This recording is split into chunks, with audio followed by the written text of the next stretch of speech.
자, 오늘은 이제 물리학원에서 마지막 대단원이 되겠습니다. 3단원 파동과 정보통신 단원 소개를 간단하게 하고 마치도록 하겠습니다. 이미 마친 애들도 있는 것 같은데.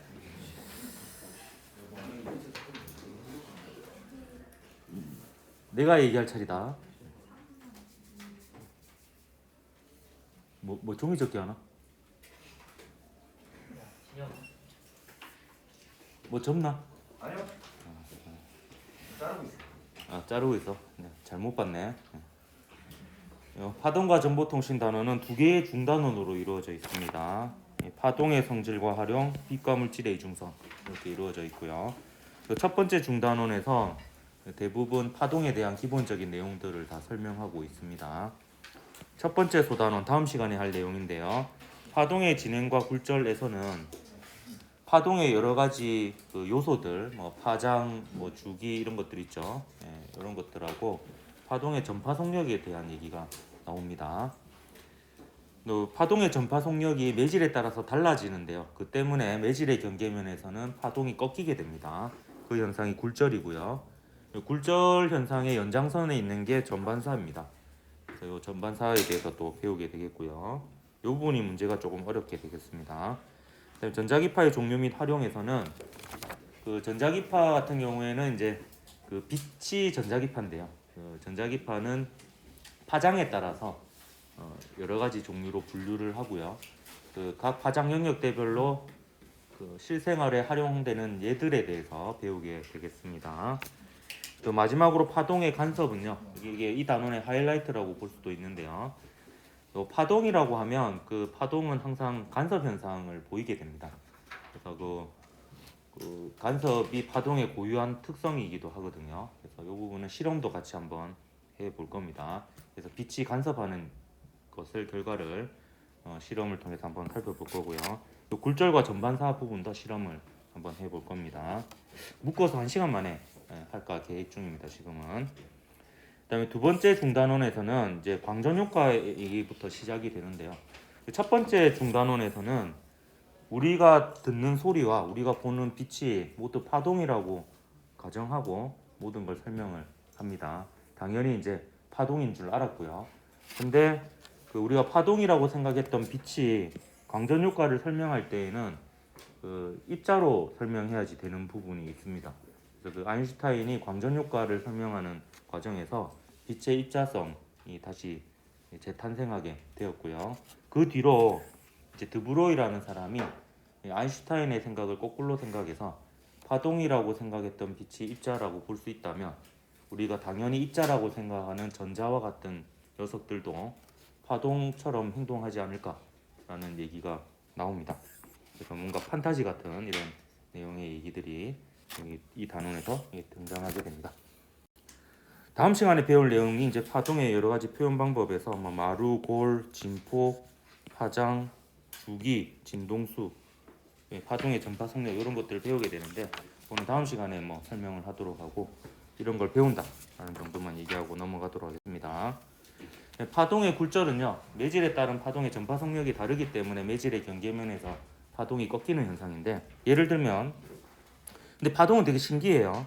만약에 이 출발점에서 독차점까지 이동하는 여러 가지 경로가 있다라고 하면 각 파동은 그 자기가 갈 수 있는 경로들 중에서 시간이 가장 적게 걸리는 경로를 택해서 갑니다. 이게 페르마의 최소 시간의 원리라고 하는데요. 예를 들면 요 인명구조원 같은 경우에는 이게 최단 거리이긴 하지만 이렇게 가면은 최소 시간은 아닙니다. 가장 빨리 이 물에 빠진 사람을 구하려면 C 경로로 가야 되죠. 왜냐하면 달리기 속도가 이 수영하는 속도보다 빠르니까 달리는 경로를 좀 더 길게 가져가고 수영하는 경로는 적당히 가져가야지 구출할 수가 있습니다. 이때 보통 이제 제가 준비한 농담은 이제 박태환이 수영하고 내가 달리면 내가 이긴다인데 그건 안 하고 넘어가도록 하겠습니다. 네. 악어 같은 경우에는 거꾸로죠. 이게 모래에서 기어가는 것보다 바다에서 헤엄치는 게 더 빠르기 때문에 악어의 입장에서는 이렇게 가야지 최소 시간으로 이제 도착점에 도달할 수가 있습니다. 실제로 파동에 따라서 왜 그걸 때리고 그래? 학생복지부는 4층에 있습니다.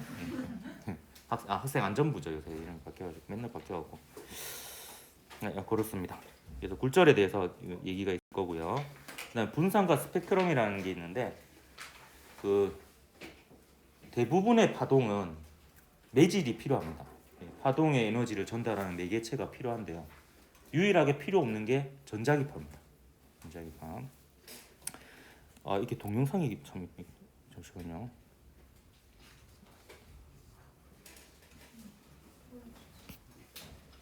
이게 동영상이네요. 그래서 이게 매질이 필요한데 전자기파만 유일하게 매질이 필요 없는 파동입니다. 전자기파는 오히려 그 진공이나 공기 중에서 제일 속력이 빨라요. 거기서는 이제 방해 요소가 없어요. 그래서 그 진공에서는 모든 빛이 그러니까 모든 파장, 모든 진동수의 빛이 속력이 다 같은데 어떤 물질 속에 들어가게 되면 일단 그 물질의 방해를 받게 돼서 속력이 느려지는데요. 근데 어떤 물질 속에 들어가게 되면 그 속력이 느려지는 정도가 빛의 진동수에 따라서 다르게 됩니다. 빛의 진동수는 우리 눈으로 인식할 때는 색깔로 인식을 하게 되거든요. 그래서 색깔에 따라서 속력이 느려지는 정도가 다르고요. 빨주노초 파남보 무지개 색깔 순서로 보라색 쪽으로 갈수록 파장이 짧고 진동수가 큰데 보라색 쪽으로 갈수록 속력이 더 많이 느려집니다. 그래서 꺾이는 정도도 더 많이 꺾이게 됩니다. 그래서 진동수에 따라서 이게 굴절되는 정도가 달라서 진동수별로 꺾이는 정도가 달라지는 이 현상을 분산이라고 하고요. 이렇게 해서 이제 진동수별로 이게 색이 분리되어 가지고 전자기파가 이게 분리되어 나온 이 패턴을 스펙트럼이라고 이렇게 얘기를 합니다. 요거에 대한 얘기도 있을 거고요. 그 다음에 그 영국의 물리학자 중에서 토마스 영이라는 물리학자가 있어요. 그 우리나라 말로 번역하면 토마스 어린. 영이 어리다는 뜻이잖아. 어린 토마스 라는 사람이 빛의 간섭 실험을 최초로 하게 됩니다. 아까 제가 잠깐 얘기했었는데요. 그 간섭이라는 현상은 파동의 고유한 특성입니다. 그래서 빛이 만약에 간섭을 한다라고 하면 확실하게 파동이라고 얘기할 수 있는 부분이 되거든요. 그래서 이게 중요한 실험이기 때문에 빛의 간섭 실험을 우리가 실제로 해볼 겁니다. 근데 어린 토마스가 했던 방식은 아니고요. 좀 더 진보된 방식으로 할 건데 그 토마스 영이 있었던 당시에는 레이저가 없었습니다. 레이저가 뭐냐하면 이렇게 결 맞는 빛인데요. 마루하고 골이 이렇게 가잖아요. 이렇게 가면 레이저는 모든 빛이 똑같습니다. 이게. 줄을 맞춰서 가거든요. 맞춰서 가는데 우리가 자연광은 그렇지 않아요. 이걸 이제 위상이라고 얘기하는데 마루하고 마루가 이렇게 같이 나란하게 가면 위상이 같은 빛이 이렇게 가는 거예요. 근데 우리가 일반적인 이런 자연광은 다양한 위상의 빛들이 존재합니다. 그러니까 막 어떤 지점에 빛을 보면 마루도 있고 골도 있고 막 섞여 있는 거죠. 근데 이제 토마스 영은 이제 어떻게 실험을 했냐면 여기 유리가 있는데요. 유리판을 일단 2개 이렇게 준비를 해가지고 얘를 이제 그 촛불로 그름을 만들어요. 그름을 만들어서 이걸 시커멓게 이렇게 합니다. 내가 웃겨? 왜 그리 웃어? 재밌어요. 재밌어? 네. 내가 웃기다는 거네? 네.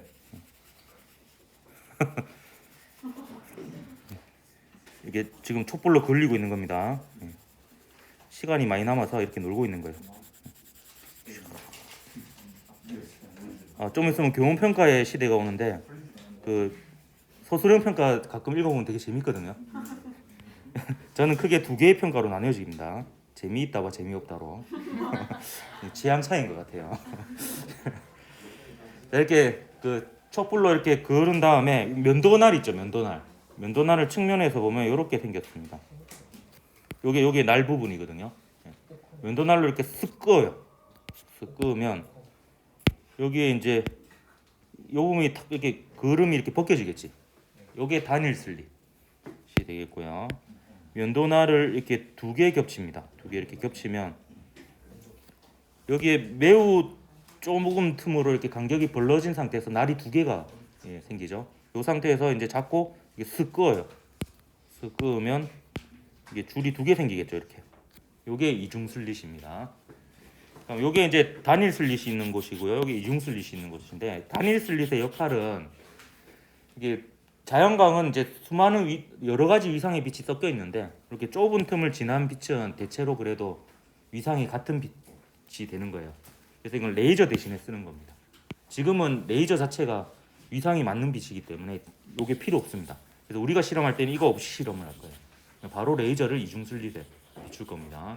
그럼 여기서는 이제 똑같은 위상의 빛이 도달하게 돼요. 그래서 똑같이 이제 마루로 이렇게 시작하는 거 보이죠?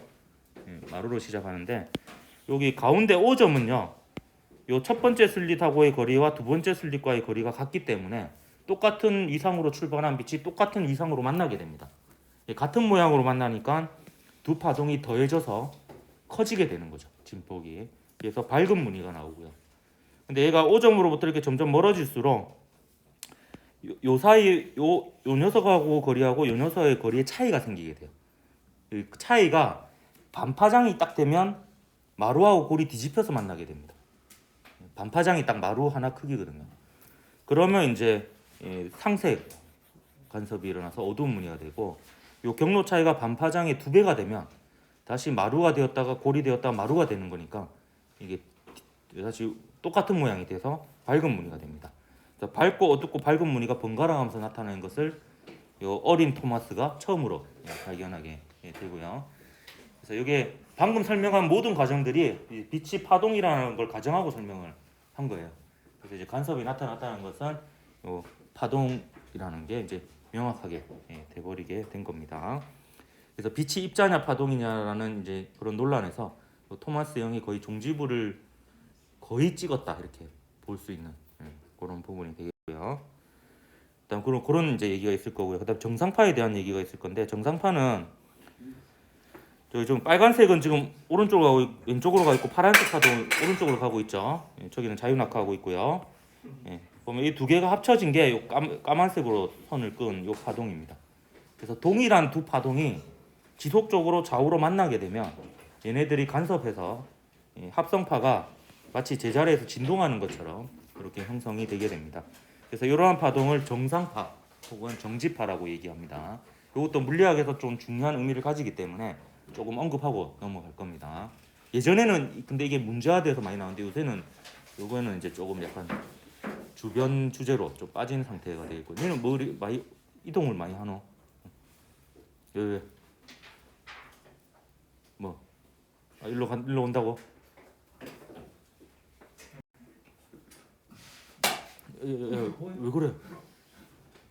학생 안전분 4층에 있습니다. 자 여기까지가 이제 그 모든 것을 빛을 파동으로 봤을 때 이제 그 첫 번째 중단원 얘기고 두 번째 중단원에 가면 또 이제 이상한 얘기가 시작되게 되는데요. 일단 우리가 듣고 보는 소리와 빛은 파동이다. 이거는 첫 번째 중단원에서 이렇게 가정하고 모든 걸 설명하고 있습니다. 어찌 보면 신기하죠. 이제 우리가 보고 듣는 걸로 대부분의 정보를 얻잖아요. 근데 이거는 전부 다 파동을 통해서 우리가 정보를 얻는 셈입니다. 자, 그런데요. 이제 갑자기 이제 두 번째 중단원의 첫 번째 시간에 광전효과 설명하면서 아인슈타인이 빛은 입자다라고 주장을 하게 됩니다. 뜬금없이. 그래서 빛의 입자설이 부활이 되고요. 근데 이제 드보로이 가면 이제 또 이제 더 말이 안 되죠. 전자는 파동이다 이렇게 얘기를 해요. 전자는 당연히 입자 아니야? 뭐야 그럼 소리도 입자야? 이런 질문하는 학생이 있었어요. 그래서 궁금해가지고 찾아보니까 위키백과에 진짜 있더라고요. 소리를 입자로 보고 이론을 만든 러시아의 물리학자가 있더라고요. 그래서 소리와 관련된 형사를 다 소리를 입자로 간주하고 설명을 하는 그런 이론이 있답니다. 저도 이게 정식으로 배운 적은 없지만 이게 가능하다라는 거고요. 그래서 결론적으로 보면 세상에 존재하는 모든 것들은 입자이기도 하고 파동이기도 하다. 이중성을 가지고 있다라는 게 두 번째 중단원의 내용입니다. 이건 황희정승이 이미 알고 있었는데요. 그 삼가제상이라는 말이 있습니다. 조선시대 황희정승의 일화에 나오는 말인데 삼가란 석삼자에 오를 가자 세 번 옳다는 뜻인데 황희정승 집에 하녀 둘이 싸우다가 황희정승이 와서 화소연을 했대요. 아마 이 일화 들어본 적은 있는 사람도 있을 거예요. 한 하녀가 자기의 사정을 얘기하자 황희정승이 말해요. 네 말이 옳구나. 조금 있다가 다른 하녀가 와서 자기가 옳다고 주장하자 정승은 또 말합니다. 네 말도 옳다. 그 광경을 보고 있던 부인이 말해요. 두 사람이 서로 다른 얘기를 하는데 둘이 다 옳다고 하시면 어떻게 하십니까? 그러자 황희정승은 당신의 말도 옳소 하면서 말한 뒤에 책을 계속해서 읽었을 뿐이다. 이렇게 나와 있습니다. 빛이 파동이냐? 네 말이 옳다. 빛이 입자냐? 네 말도 옳다. 둘이 다른 주장인데 어떻게 둘 다 옳다고 하느냐? 그 말도 옳다. 라는 게 이제 요 내용이 되겠고요. 이때 황희정승이 읽었던 요 책이 되겠습니다. 양자역학과 관련된 내용인데요. 이와 관련된 교양과학 책 두 개를 소개하도록 하겠습니다. 오른쪽 먼저 소개할게요. 김상욱의 양자공부라는 책인데요. 김상욱 교수는 이제 최근에는 많이 유명해졌습니다. 아마 여러분 이름은 기억 안 나더라도 얼굴은 어떤 TV에서 어디선가 본 적이 있는 것. 알쓸신장. 예. 어디 요새는 뭐 나오나? 아 거기 나와요? 지금 경희대 물리학과에 재직하고 계신데요. 그 학부는 카이스트를 나오셨고 그 교수로서 처음 발령받은 곳은 부산대 물리교육과입니다. 그래가지고 거기서 이제 저도 수업을 들었었는데요. 그 수업을 되게 잘하셨어요. 근데 첫 해만 수업을 못 하셨습니다. 첫 해는 수업을 되게 못 하셨는데 우리의 수준을 너무 높게 봤어요. 그래가지고 너무 심하게 어렵게 가르치셔가지고 첫 해는 좀 힘들었는데 그 다음에부터는 바로 이렇게 영점 조절을 잘 하셔가지고 수준에 맞게 이렇게 수업을 잘 하셔서 정말 그 수업을 제일 잘하는 교수님 중에 한 분이셨어요. 그래서 다른 데로 가셔서 되게 아쉬워했었는데 이 교수님이 이제 그때도 책을 몇 권 내시고 책을 여러 권 내셨는데 이게 아마 제일 최근에 낸 게 떨림과 울림이라는 책이고 그 전에 낸 책이 아마 이 책일 텐데 이 책이 제가 볼 때는 그 양자역학과 관련된 교양 도서 중에서는 가장 좀 쉽게 잘 쓰여져 있는 책이 아닌가 하는 생각이 듭니다. 이 책을 읽어보면 어떤 느낌이 드냐면 뭔가 이해는 다 안 되는데 재미있다 라는 느낌이 듭니다. 예. 이 책의 뒤에 보면은 또 이제 좀 좋은 점이 양자역학과 관련된 교양 도서를 여러 권 소개하고 있어요. 그 책 제목과 저자 이름하고 간단하게 코멘트 이렇게 소개하고 있는데 거기에 이 책을 소개하고 있는데요. 이거는 이제 양자혁명이라는 책인데 부제가 양자물리학 백년사입니다. 부제로 더 제목이 알려진 책인데요. 이 책을 소개할 때 이렇게 소개를 해요. 양자물리학사와 관련된 책을 단 한 권만 소개하라고 하면 1도 고민하지 않고 이 책을 소개하겠다라고 이렇게 소개를 합니다. 그래서 이 책은요 좀 어렵습니다. 제가 볼 때는 이것도 어렵고 이것도 어려운데 이 책은 근데 양자물리학을 공부한 사람이 읽거나 공부하고 있는 사람이 읽으면 도움이 꽤 많이 될 만한 책인 것 같아요. 그래서 대학교 가서 혹시 그 양자역학을 공부하게 되면 이 책을 같이 읽으면서 공부하면 좋을 것 같습니다. 되게 재밌기도 해요. 재밌기도 하고 깊이도 있고 그런데 제가 예전에 한번 고등학교에서 방과후 수업으로 이 책을 해설하는 강의를 한 적이 있습니다. 사기를 친 거죠. 잘 모르면서 아는 척하면서 책을 이렇게 해설해서 돈을 받았던 이런 기억이 나는데요. 그 유튜브에 옥승환이라는 사람 검색하면 그 강의가 올라와 있습니다. 그래서 그 책을 읽을 때 같이 참고해가지고 보면 그래도 그때 당시에는 공부를 열심히 해서 이렇게 준비해서 수업을 했거든요. 지금 또 다 까먹었지만 모르겠습니다. 이 책 두 개 소개합니다. 그 과목별 독서활동 있죠? 그 가끔씩 책 소개할 테니까 읽어가지고 그 없어졌다는 루머도 있던데 그 루머인가 진짜인가 모르겠네. 없어졌어? 독서라는 칸은 없어졌는데 책을 읽고 선생님한테 뭐를 제출을 하면 선생님이 그 책에 써주실 수는 있어요. 아 지금 그런 상태야? 아 그러면 그게 팩트가 맞긴 맞는 거네. 독서 자체는 없어졌어요. 아 그래? 야 이 뭐 다 없어지고 있네. 그게 잘못 알고 있는 게 아니구나. 다른 건 내가 자신 있게 그거 잘못 알고 있는 걸 건데 이렇게 얘기했는데 독서라니 진짜 없어졌구나. 대입에 반영이 아 대입이 반영이 안 되는 거네. 아 그게 뭐 어찌 보면 좋은 점인 것 같기도 해요. 이게 순수하게 그냥 독서를 그냥 하는 게 맞는 건데 그게 스펙이 돼버리면 또 이게 그거 되는 거니까. 자 빛의 본질에 대한 이렇게 연구가 계속 쭉 이어지면서 이제 그 양자역학도 발달된 부분이 있는데요. 이 빛의 본질에 보면 이제 뉴턴이라는 사람은 빛의 입자설을 주장했습니다. 뭐 몇 가지 뭐 이론적인 근거가 있었긴 했어요. 근데 같은 시대에 그 하이헌스 발음이 어렵다. 하위헌스 호이겐스라고도 하는데 이 사람이 이제 굴절 반사 이런 현상을 파동적 성질로 설명을 했는데 이게 좀 더 성공적인 설명 방식이었습니다. 근데 동시대 인물 중에서 이 뉴턴이 더 유명했거든요. 그래 놓으니까 이제 이게 좀 더 과학적인 설명이었고, 그래서 이제 입자설을 믿는 사람도 있었고 파동설을 믿는 사람도 있었고, 이렇게 좀 대등한 관계였다 이렇게 볼 수가 있습니다. 근데 그 균형을 깬 게 토마스 어린. 딱 어려 보이죠? 이 영이 진짜 어리다 뜻 아니야 이거? 맞아? 아, 네. 그래. 그러니까 진짜 영국 사람이니까 진짜 이름을 어린 토마스로 지은 거 아니야 이게? 김어린 뭐 이런 거 아니에요? 토마스가 이름인가? 영이 성이고. 어쨌든 뭐 이렇습니다. 이거 뭐가 성이야 근데? 모르겠네. 하여튼 이 사람이 그 아까 얘기한 그 간섭 실험을 해가지고 빛이 파동이라고 이제 전체적으로 기울어졌고요. 근데 그래도 안 믿는 사람이 있었어요. 근데 이제 결정적으로 이제 진짜 최종 결정타를 날린 거는 요 두 사람입니다. 맥스웰이라는 사람이 그 빛이 전자기파라는 걸 이론적으로 밝혀냈고요. 그리고 그 뒤에 헤르츠라는 사람이 그걸 실험적으로 증명을 합니다. 빛이 전자기파임을 증명해요. 그래서 빛이 전기장과 자기장의 진동이 공간을 따라 퍼져나가는 현상임을 이제 실험적으로까지 밝혀냈으니까 빛이 파동이다 하고 결론이 났었습니다. 결론이 나서 이제 논란이 끝났다라고 생각했는데 그 논란을 다시 짚인 사람이 아인슈타인이 되겠습니다. 아인슈타인이 갑자기 또 등장해가지고 광전 효과를 설명하려면 빛을 또 입자로 봐야 된다 이렇게 주장을 하게 됩니다. 그거에 대해서 잠깐 소개를 하도록 할게요. 광전 효과에 대해서. 요거는 첫 번째 실험 결과만 설명을 좀 하도록 하겠습니다. 자, 요 부분은 뭐 요래저래 고래 요래 해가지고 단색광을 만들어내는 과정입니다. 그래서 이제 진동수가 일정한 빛을 금속판에 비춥니다. 이 진동수가 조작 변인이 되기 때문에 그렇게 하는 거고요. 광전간에 빛을 비추면 금속판에 빛을 비추면 금속판에서 전자가 튀어나오는 현상이 광전 효과입니다. 이거는 뭐 아인슈타인이 발견한 건 아니고요. 그 전부터 실험이 계속 되어 왔었는데 그 실험 결과가 해석이 안 되고 있었어요. 그때 당시 빛은 파동이라고 생각을 한 거고요. 근데 어떤 실험 결과가 해석이 안 되냐면 하나만 얘기할게요. 특정 진동수보다 큰 진동수의 빛을 비추면요. 그 세기하고 관계없이 밝기하고 관계없이 비추는 즉시 전자가 방출이 됩니다. 근데 이거를 이제 설명하려면 빛을 입자로 봐야 돼요. 왜 그러냐면 이제 이런 내용입니다. 입자와 파동이 에너지를 전달하는 방식이 다릅니다. 입자와 파동이. 이 반에서 한 두세 명 정도는 알고 있던데요. 얘 누군지 알아요? 오, 어떻게 알았어? 네, 역시 아는 사람 있네요.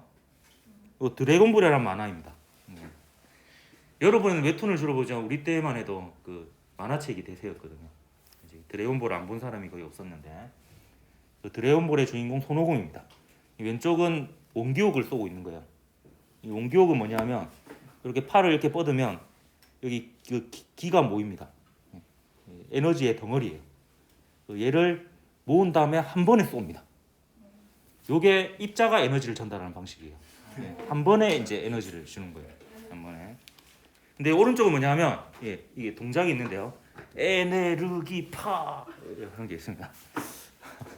에네르기가 내가 나중에 알게 되었어. 에네르기가 그 에너지를 일본식으로 발음하면 에네르기가 되더라고. 에네르기. 참고로 저는 덕후 아닙니다. 덕후 아니고 굉장히 소심하고 내성적이고 부끄러움을 많이 타는 성격인데 이게 먹고 사는 게 이렇게 힘든 겁니다. 어제가 월급날이었거든요. 이게 파동이 에너지를 전달하는 방식이에요. 에너지를 이렇게 연속적으로 쭉 이렇게 에너지를 전달합니다. 자, 그러면요, 이 실험 결과를 어떻게 해석할 수 있냐면 이렇게 되면 말이 안 돼요. 왜냐하면 그 전자가 금속의 구속으로부터 튀어나오려면 어떤 크기의 에너지가 필요합니다. 근데 그 에너지를 축적하는데 걸리는 시간이 걸려요. 그래서 이게 에네르기파로 에너지를 받으면 약간 100이라는 에너지가 필요하다. 그럼 0, 1, 2, 3, 4, 5, 6, 7, 8, 9, 10, 100 이렇게 차는 시간이 걸립니다. 그래서 빛을 비추면 즉시 방출돼서는 안 돼요. 시간이 좀 있다가 방출돼야 돼요. 근데 이렇게 에너지가 전달되면은 말이 되죠. 한 번에 100 이상을 주면 되잖아요. 그럼 100만큼 이제 쓰고 나머지 가지고 튀어나올 수가 있습니다. 예. 그래서 처음에 아인슈타인은 빛이 입자라고까지는 얘기 안 했어요, 사실은. 근데 빛이 에너지를 전달하는 방식이 불연속적인 방식으로 에너지를 전달한다. 이렇게 얘기를 했고요. 그게 나중에 발전해서 아예 그냥 빛은 입자다. 이렇게 얘기를 합니다. 빛이 입자면은 입자는 충돌로 에너지를 전달하는 거거든요. 충돌하자마자 바로 에너지를 전달할 수 있기 때문에 빛을 비추자마자 즉시 방출되는 게 이해가 됩니다. 그래서 이제 이 광전 효과는 빛을 입자로 봐야지만 설명이 된다라고 이렇게 얘기를 하는 거죠. 그래서 아인슈타인은요, 그 광전 효과로 노벨 물리학상을 받게 되는데요. 이제 보통 사람들이 이렇게 알고 있어요. 그 상대성 이론이 더 유명하잖아요. 그런데 상대성 이론으로 노벨상을 못 받은 이유가 노벨상은 그 인류에게 도움이 된다는 확신이 있어야지 주는데 그 상대성 이론이 그때 당시에는 인류에게 도움이 될지 안 될지 판단이 안 돼서 상대성 이론으로 노벨 물리학상을 주지 않았다. 이런 말도 있는데요. 근데 아인슈타인 자기 스스로는 사실 상대성 이론보다 요 광전 효과를 설명한 자신의 이론을 더 높게 평가했습니다. 그래서 무슨 말을 했냐면 아인슈타인은 상대성을 단순히 뉴턴과 같은 사람이 이미 개발해서 정립한 결과를 약간 수정한 정도라고 스스로 평가를 했고요. 반면에 광량자의 개념은 오로지 자신에 의해서 개발된 전혀 새로운 것으로 과거의 물리학에서 확실하게 벗어난 것이라고 생각을 했습니다. 더 혁신적인 생각이라고 스스로 평가를 한 거죠. 그러니까 아인슈타인 본인의 입장에서는 사실 광전 효과로 노벨 물리학상을 받은 게 진짜 영광스러운 일이었죠. 그래서 그 아까 얘기한 그 양자 물리학 백년사 책에도 보면 아인슈타인이 굉장히 많이 등장합니다. 아인슈타인은 실제로 상대성 이론을 연구한 시간보다 양자역학을 연구한 시간이 훨씬 더 많습니다. 거의 대부분의 시간을 양자역학을 연구하면서 생애를 보냈습니다. 많은 영향을 미치기도 했고요. 그 나중에 드브로이는 이제 그 이단원 소개했을 때도 얘기했지만 또 그 전자도 파동으로 볼 수 있다 뭐 이런 얘기까지 하죠. 참 이게 계속 보면 얘기가 거의 뭐 약간 판타지 소설 같은 이런 느낌이 드는데요. 근데 영의 이중슬립 간섭 실험을 전자로도 합니다. 이제 실제로 이제 이거는 많이 이루어지고 있는 실험이고요. 그래서 그 여러 그 어떤 기관지에서 어떤 잡지인가 신문사에서 그 과학자들을 대상으로 인류 역사상 가장 아름다운 실험 10가지를 선정을 했는데 그 중에 1위가 뭐 알고 있어? 모르죠. 왜냐면 그 옛날 기사라 가지고 이게 그때 1위로 선정된 게 전자의 이중슬립 간섭 실험이었어요. 전자를 가지고 그 이중슬립 간섭 실험을 합니다. 그래서 그 간섭 무늬를 얻어내요. 그래서 전자가 파동처럼 실제로 행동한다라는 것을 그 실험적으로도 증명을 하게 됩니다. 근데 이게 되게 신기한 일이 일어나요. 보면은 전자를요 그냥 한 번에 많이 주면 그래도 어느 정도 이해가 돼요. 이게 전자들끼리 간섭을 해가지고 뭐 간섭물이 나온다 이렇게 이해할 수 있는데 문제는 전자를 하나씩 이렇게 보내도 간섭무리가 나타납니다. 하나씩. 그러니까 하나 보내고 좀 쉬었다가 또 하나 보내고 좀 쉬었다가 하나 보내고. 근데 우리가 상식적으로 생각해 보면 그렇게 하면 전자가 요 왼쪽 슬릿을 통과하든가 오른쪽 슬릿을 통과 둘 중에 하나죠. 그러니까 왼쪽 슬릿을 통과하면 여기 모이게 될 거고 오른쪽 슬릿을 통과하면 이렇게 모이게 될 겁니다. 근데 실제로 실험을 해보면 간섭무리가 나타나요.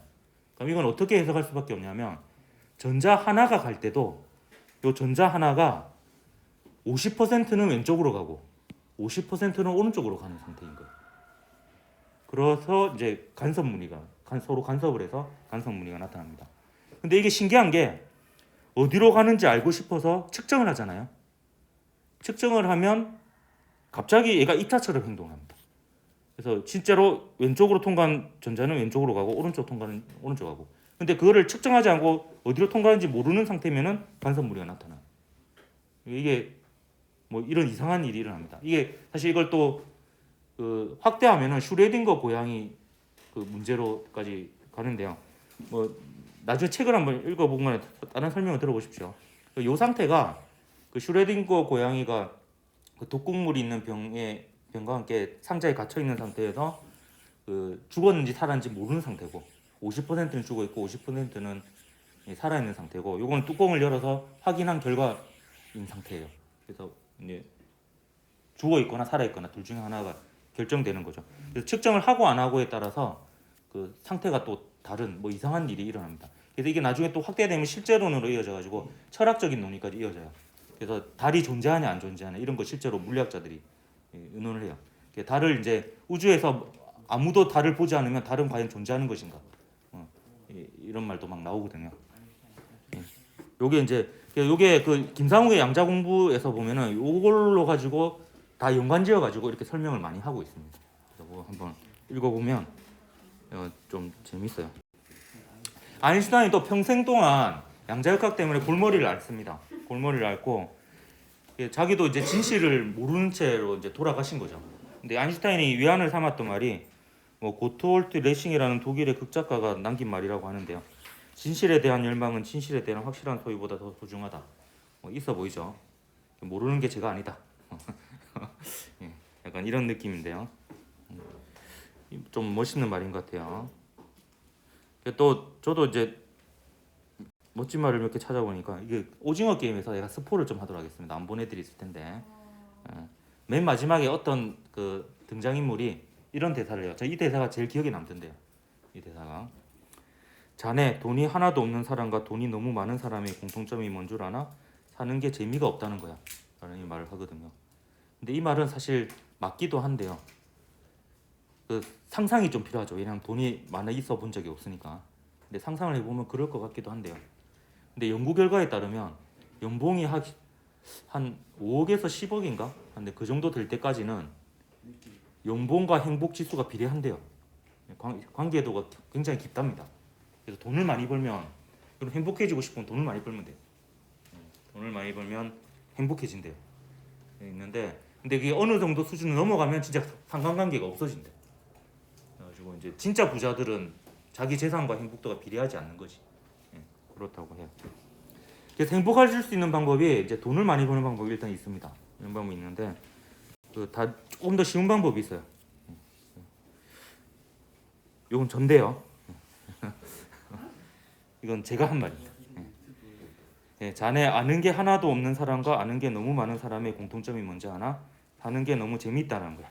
라는 건데, 요 얘기는 이제 사실 여러분 그 바보들 보면 바보들은 되게 잘 웃어요. 즐겁고. 바보는 아무것도 몰라서 즐겁대요. 막 세상이. 다 새롭고 이래가지고. 여러분도 사실 어렸을 때는 다 행복했습니다. 그 아기 때는. 저희 집에도 애가 있는데 다 보면 행복한 것 같아요. 보면 잘 웃거든요. 호기심이 많아. 호기심이. 근데 이제 아는 게 너무 많은 사람들의 대표적인 사람이 이제 그 과학자들이에요. 그래서 우스갯소리로 그 집안에 이제 의사가 나면은 가족들이 편해지고 판사가 나면 친척들까지 편해지고 행복해지고 과학자는 지만 행복하고 이런 말이 있거든요. 과학자들이 가장 행복한 삶을 산대요, 실제로. 왜냐하면 이제 그 과학자들이 이제 결국 호기심을 토대로 사는 거잖아요. 그러니까 어린 아이의 마음 상태와 가장 유사하다는 거죠. 호기심을 가지고 세상을 바라보면 시간이 느리게 간답니다. 그래서 오래 사는 거예요. 여러분은 지금 호기심이 거의 바다 상태까지 이제 내려온 상태라고 볼 수 있는데, 그래서 이제 어른들이 보면은 시간이 빠르게 간다고 하는 게 이제 호기심이 사라지고 이제 어른들 입장에서는 새로운 게 없고요. 이제 반복되는 일상이 반복되다 보면 시간이 빠르게 간다고 느낀다고 하더라고요. 나도 얼마 전에 그 1초를 한번 세어봤어. 1, 2, 3, 4 이렇게 세어봤는데 옛날의 느낌은 어렸을 때 느낌은 1, 2, 3, 4였는데 얼마 전에 세어보니까 1, 2, 3, 4, 5 이렇게 세워지더라고. 그래서 진짜 시간이 빨리 흐르고 있는 것 같다는 느낌이 실제로 들었습니다. 그럼 그 모든 사람이 돈을 많이 벌 수는 없으니까 책을 한번 읽어보십시오. 여러 다양한 분야의 책을 읽다 보면은 좀 재미를 느낄 수가 있을 겁니다. 자는 것도 행복을 느낄 수 있는 좋은 방법 중에 하나죠. 자고 일어나면. 그 다음 시간에 이제 본격적으로 파동의 진행과 굴절부터 해가지고 파동 다는 내용 들어가도록 하겠습니다. 수고했습니다.